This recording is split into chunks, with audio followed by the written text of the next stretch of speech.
السلام عليكم ورحمة الله وبركاته. أهلا بكم متابعين الكرام في نشرة جديدة نبدأها معكم هذا المساء بأبرز الأخبار المثيرة. البداية من أهم العناوين. وكيل إمام عاشور آدم وطني يتطاول على النادي الأهلي، والأهلي يرد برد قوي وناري. مصدر من داخل الأهلي يؤكد: إمام عاشور مرتبط بعقد ممتد مع القلعة الحمراء، وغيابه عن المباريات لن يقل عن أسبوعين. كما أن وليد صلاح الدين يفتح النار على أحمد حسن ويصف تصريحاته بالكاذبة.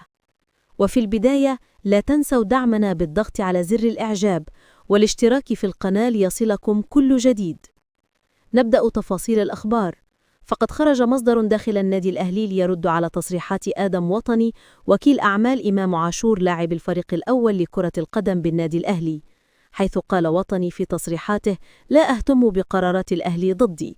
إمام عاشور يملك العديد من العروض وسنقوم بمناقشتها في الفترة المقبلة.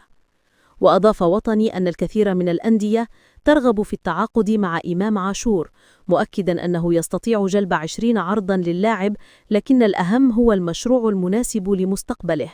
في المقابل جاء رد الأهلي سريعا، حيث أوضح المصدر أن عقد إمام عاشور يتبقى فيه عامان إضافيان بخلاف الموسم الحالي، أي أن أمامه 3 أعوام كاملة مع القلعة الحمراء.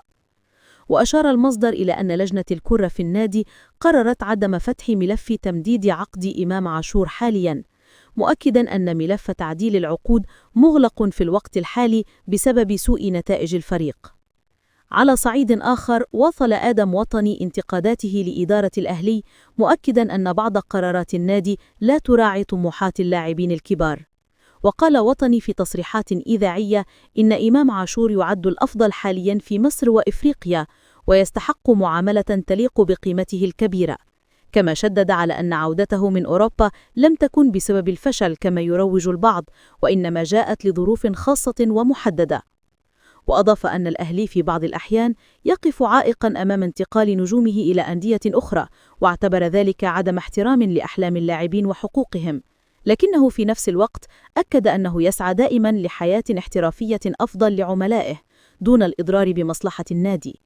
كما كشف وطني عن دوره في إتمام صفقة وسام أبو علي بقيمة 650 مليون جنيه للأهلي هذا العام دون أن يحصل على مقابل شخصي، لكنه أوضح أنه لا يقبل أي قرارات تمس حقوق اللاعبين أو تعرقل مستقبلهم. وضرب وطني مثلا بصفقة انتقال النجم كريم بنزيما من ريال مدريد الإسباني إلى اتحاد جدة السعودي، والتي تمت بموافقة ناديه السابق، مشددا على أن احترام الرغبات اللاعبين هو معيار عالمي يجب أن يطبقه الأهلي مع نجومه، خاصة الكبار منهم مثل إمام عاشور. أما عن رد إدارة الأهلي على هذه التصريحات فقد جاء حاسما بالرفض، حيث أكدت أنها لن تدخل في مهاترات إعلامية. وقال مصدر من النادي: إمام عاشور مرتبط بعقد لمدة 3 مواسم إضافية، والنادي لن ينجرف للرد على أي تصريحات خارجة. وأضاف المصدر: الأولوية حاليا هي متابعة الحالة الصحية للاعب الذي يمر بوعكة ستتسبب في غيابه فترة لا تقل عن أسبوعين، وربما أكثر وفقا لنتائج التحاليل الطبية.